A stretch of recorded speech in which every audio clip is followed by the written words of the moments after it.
Welcome to our channel. నేను మీ జాకిర్ హుస్సేన్. గత కొన్ని రోజులుగా త్రివిక్రమ్ రామ్ చరణ్ కాంబోలో ఒక మూవీ రాబోతుందన్న వార్తలు అయితే గట్టిగా వినిపిస్తున్నాయి. సో ఇప్పుడు అది క్యాన్సిల్ అయ్యే ఛాన్సులు కూడా ఎక్కువ కనిపిస్తున్నాయి. సో దీని గురించి డిస్కస్ చేద్దాం. ప్రస్తుతం మనతోటి సినీ క్రిటిక్ జగదేవ్ గారు ఉన్నారు. వెల్కమ్ చెప్పేద్దాం. హాయ్ సార్, నమస్తే. నమస్తే. త్రివిక్రమ్ గారు అట్లానే రామ్ చరణ్ వీళ్ళిద్దరి కాంబోలో ఒక మూవీ రావాల్సి ఉంది. అట్లానే ఇప్పుడు రాబోతుంది, రావట్లేదు అన్నట్టు కొన్ని వార్తలు వినిపిస్తున్నాయి సార్. అసలు ఏంటి, వస్తుందంటారా? నేను విన్నాను త్రివిక్రమ్ గారిది రామ్ చరణ్ నెక్స్ట్ పెద్ది తర్వాత ప్రాజెక్ట్ ఉండబోతోంది. అదా మన ఆయన పేరేటి సానా, బుచ్చిబాబు సానా సినిమా తర్వాత సుకుమార్ గారిది ఉండబోతుందో, సుకుమార్ గారు ఒకవేళ గ్యాప్ వస్తే మధ్యలో త్రివిక్రమ్ గారిది అయిపోతుందని కూడా విన్నాను. ఎందుకంటే త్రివిక్రమ్ గారు పవన్ కళ్యాణ్ గారితో ఒక 3 సినిమాలు, మహేష్ బాబు గారితో 2-3 సినిమాలు, తర్వాత ఎన్టీఆర్ గారితో ఒక సినిమా కూడా ఉందని విన్నాను. ఎన్టీఆర్ గారు అందులో స్పెషల్ అపియరెన్స్ వెంకటేష్ గారు ఉంటారు త్రివిక్రమ్ గారి సినిమాని. ఇకపోతే బన్నీ గారితో 3 చేశారు, 3 సూపర్ హిట్లు. బట్ పర్టికులర్గా ఒకటే బ్యానర్ సమ్ రాధాకృష్ణ గారు వాళ్ళతోనే చేస్తారు ఎక్కువగా, హాసిని ప్రొడక్షన్స్ ఏదో. అయితే ఇటువంటి త్రివిక్రమ్ గారితే రామ్ చరణ్ ఉంటే ఖచ్చితంగా ఫ్యామిలీ ఓరియంటెడ్గా, అంటే వాని అంత కథనం మాటలు దీని మీద బేసే నడుస్తుంది కదా. సో అట్లా ఉంటుంది అనుకున్న నేపథ్యంలో సినిమా ఇప్పుడు అది అనౌన్స్ చేయలేదు, ఏమీ లేదు అని ఒక క్లారిటీ ఇచ్చేశారట. అవి ఎందుకు క్లారిటీ ఇచ్చారు అని అంటే రకరకాల రూమర్స్ అయితే వినిపిస్తున్నాయి. ఎందుకంటే రామ్ చరణ్ గారు ఏ సినిమా చేసినా పర్టికులర్గా ఒక ప్రొడ్యూసర్ ఎవరైతే నెక్స్ట్ అనుకున్నారో వాళ్ళకి అంటే కథ సిద్ధంగా ఉంది, దర్శకుడు సిద్ధంగా ఉన్నారంటే నెక్స్ట్ ఈయనతో చేయబోయే ప్రొడ్యూసర్స్ ఎవరు, వీళ్ళ ఫ్రెండ్స్లో ఎవరైనా ఉన్నారా, లేదంటే ఇంకెవరైనా బాగా ఇదైన వాళ్ళ అనే దాని మీద కనెక్ట్ చేసి మరీ సినిమాలు తీస్తూ ఉంటారట. ఈవెన్ చిరంజీవి గారు రాజకీయాల్లో అయిపోయి మళ్ళీ 150 సినిమా స్టార్ట్ చేసినప్పుడు కూడా మ్యాక్సిమం బయట వాళ్ళకి ఎవరికి ఇవ్వలే. రామ్ చరణ్ గారే కొణిదెల ప్రొడక్షన్స్లో ప్రొడ్యూస్ చేశారు వరుసగా 2 సినిమాలు కూడా. సో అలాగే ఈయన కూడా బాగా ప్రొడ్యూసర్లుగా ఉన్న వాళ్ళని, సినిమా అంటే ప్యాషన్ ఉన్న వాళ్ళని, అలాంటి వాళ్ళని ఇంట్రడ్యూస్ చేసి కలుపుతారు. ఎందుకంటే దర్శకుడికి అనుకున్న కథ రావడం ఇంపార్టెంట్. అది ఇప్పుడు కెరీర్ స్టార్టింగ్లో అలా ఉంటుంది.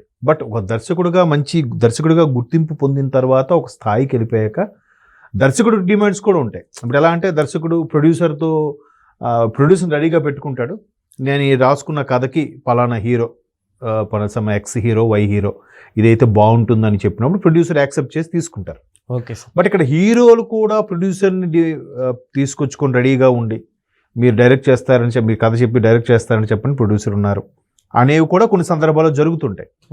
అది ఇక్కడ త్రివిక్రమ్ గారికి రామ్ చరణ్ గారికి ఆ విషయంలో పొసగలేదు అనేది ఒక talk. Okay. But Ram Charan గారు అంత ఇదిగా ఉంటారా అనేది కూడా డౌటే. ఎందుకంటే త్రివిక్రమ్ గారు మరడి పవన్ కళ్యాణ్ గారు మంచి మిత్రులు.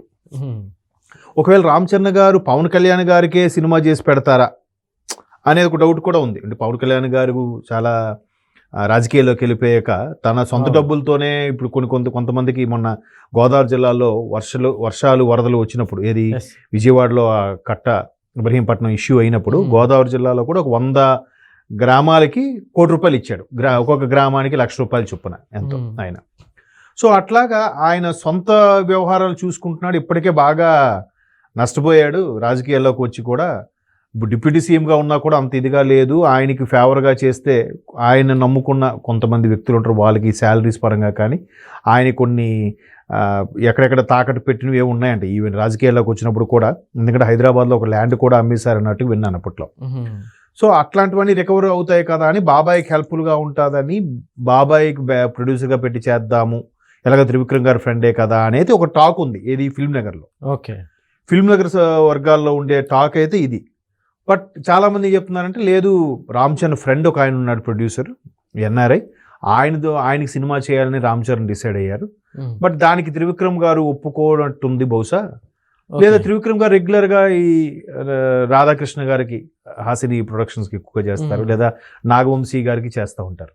వీళ్ళిద్దరు ప్రొడ్యూసర్లకే మ్యాక్సిమం ఉంటుంది. అంటే చిన్నబాబు అంటారు చూసారు ఆయనకి. సో వాళ్ళ వరకే ఈయన పరిమితంగా చేస్తాడు కాబట్టి ఇప్పుడు బయటకు బ్యానర్కి వెళ్తే వాళ్ళకున్న రిలేషన్స్ లేదా కట్ అవుతాయో, లేదా వాళ్ళ గురించి ఇప్పుడు కొంతమంది కొన్ని ఒప్పందాలు ఉంటాయి. మీరు ఫస్ట్ ఒక 2 సినిమాలు హిట్ అయ్యాయి అనుకోండి, నెక్స్ట్ రాబోయే 5 సినిమాలు నా బ్యానర్లోనే చేయాలని కొంతమంది డీడ్ కూడా రాసుకుంటారు. అలా కూడా అయ్యుండొచ్చు. లేదా ఇప్పుడు మన ఇద్దరం ఉన్నాం ఫ్రెండ్స్, ఆ ఒప్పందం ఏంటంటే మన ఇద్దరులో ఎవరు ఇండస్ట్రీలో ముందు క్లిక్ అయినా ఇంకోడిని లాగాలి, పుల్అప్ చేయాలి. ఇప్పుడు మీరు మంచి హీరో అయ్యారు, నాకు దర్శకుడిగా ఛాన్స్ ఇవ్వాలి, లేదా నేను ముందు దర్శకుడిని అయ్యాను, నీకు హీరోగా ఛాన్స్ ఇవ్వాలి. అట్లా ఒప్పందాల మీద కొంతమంది ఫ్రెండ్లీగా ఉంటే కొంతమంది అగ్రిమెంట్ కూడా రాసుకుంటారు. మేబీ త్రివిక్రమ్ గారు వాళ్ళకి ఎందుకు చేస్తున్నారంటే అగ్రిమెంట్ ఏమైనా ఉందా అనేది కూడా ఒక డౌటే. ఎందుకంటే అన్స్టాపుల్ ప్రోగ్రామ్కి నాగవంశి గారు వచ్చినప్పుడు మీరు మాకేం చేయరా, ఎంతసేపు ఆయన ఆ హీరోలు అలాగే చేస్తారా అని అంటే, మనం ఏమో 4 రోజులు సంపాదించుకోవాలి కదా సార్ అని అన్నాడు నాగవంశి. సో అంటే త్రివిక్రమ్ గారు నాగవంశికి, ఆ రాధాకృష్ణ గారికి వీళ్ళకే చేస్తారనే ఒక టాక్ కూడా ఉంది. మేబీ వాళ్ళ వరకు వాళ్ళకి ఇచ్చిన మాట ప్రకారమే త్రివిక్రమ్ గారు సర్లే ఇంకోసారి చూద్దామని అనుకున్నారా, లేదా చరణ్ గారు వేరే వాళ్ళకి హెల్ప్ చేద్దామనే ఉద్దేశంతో త్రివిక్రమ్ గారిని సరిగ్గా ఒప్పించలేకపోయారా అనేది తెలియదు. ఎందుకంటే ఎవరు స్థాయి ఇవాళ రేపు ఇండస్ట్రీలో దర్శకుడే స్టార్ని తయారు చేస్తాడు, కానీ స్టార్కున్న ఇమేజ్ దర్శకుడికి ఉండట్లేదు. అది అంగీకరించాల్సిన విషయం. ఈ దాసనారాయణరావు గారి నుంచి కూడా ఆయన చెప్తున్నారు, ఒక దర్శకుడు అనేవాడు ఒక సూపర్ స్టార్ని తయారు చేయగలడు, కానీ ఒక సూపర్ స్టార్ అనేవాడు దర్శకుడిని చేయలేడు అన్నట్టుగా ఆయన అప్పుడులో కామెంట్స్ చేసేవారు. సో అట్లా చూస్తే ఇండస్ట్రీ అంతా కూడా హీరో ఓరియంటెడ్ మూవీసే నడుస్తున్నాయి, కథానాయకుడు బేస్ చేసే. ఒకవేళ కొన్ని కథనాలు స్క్రీన్ ప్లేలు బాగాలేకపోయినా హీరో బట్టి ఆ కలెక్షన్స్ బిజినెస్ జరుగుతుంది కాబట్టి ఆబ్వియస్లీ ప్రొడ్యూసర్స్ కూడా హీరోల కోసం క్యూలో నిలబడి బ్రీఫ్ కేసులు పట్టుకుని నిలబడిన రోజులు కూడా ఉన్నాయి. కాబట్టి ఇలాంటి బట్టి చూస్తే హీరోకి ప్రొడ్యూసర్ని సెలెక్ట్ చేసుకునే ఛాన్సు, హీరోకి దర్శకుడిని సెలెక్ట్ చేసుకునే అవకాశాలు ఉండడంలో తప్పు లేదు. బట్ కొంతమంది దర్శకులు ఏంటంటే రాజమౌళి గారు ఉన్నారు, ఆయన అంతా ఒక టీం ప్రొడ్యూసర్, రకరకాల ప్రొడ్యూసర్లు ఉండొచ్చు, ఒక్కొక్క సినిమాకు ఒక్కొక్క ప్రొడ్యూసర్లు పనిచేస్తూ ఉంటారు, కానీ మొత్తం ఆయనే కథ, కాస్ట్యూమ్స్ వాళ్ళ శ్రీమతి గారు, ప్రొడక్షన్ లైన్ ప్రొడ్యూసరు వాళ్ళ వదిని గారు, లేదంటే వాళ్ళ అబ్బాయి, లేదంటే ప్రొడక్షన్ అంతా ఇన్ఛార్జిగా వాళ్ళ వదిని గారు, మ్యూజిక్ వాళ్ళ అన్నయ్య, సౌండ్ ఇంజనీర్ ఇంకో చిన్న అన్నయ్య, ఇట్లా అందరూ ఒక ఫ్యామిలీ ప్యాకేజ్గా మాట్లాడుకుంటున్నారు వాళ్ళు. ప్రొడ్యూసర్ ఎవరైనా కానీ ఇది పరిస్థితి. అలాంటి సందర్భాల్లో ఒక్కొక్కరికి ఒక్కొక్క రకమైన అభిప్రాయం ఉంటుంది కాబట్టి దాంట్లో తప్పు లేదు. అంటే ఎవరి డిమాండ్స్ వాళ్ళవి. వీళ్ళిద్దరి కాంబోలో మూవీ ఎలా ఉండొచ్చు అంటే ఏం చెప్తారు సార్? యాక్చువల్లీ ఇప్పుడు అంతకుముందు రామ్ చరణ్ గారు గోవిందుడు అందరూ వాడలేని సినిమా ఒకటి చేశారు, కృష్ణవంశీ గారు, ఫ్యామిలీ ఓరియంటెడ్.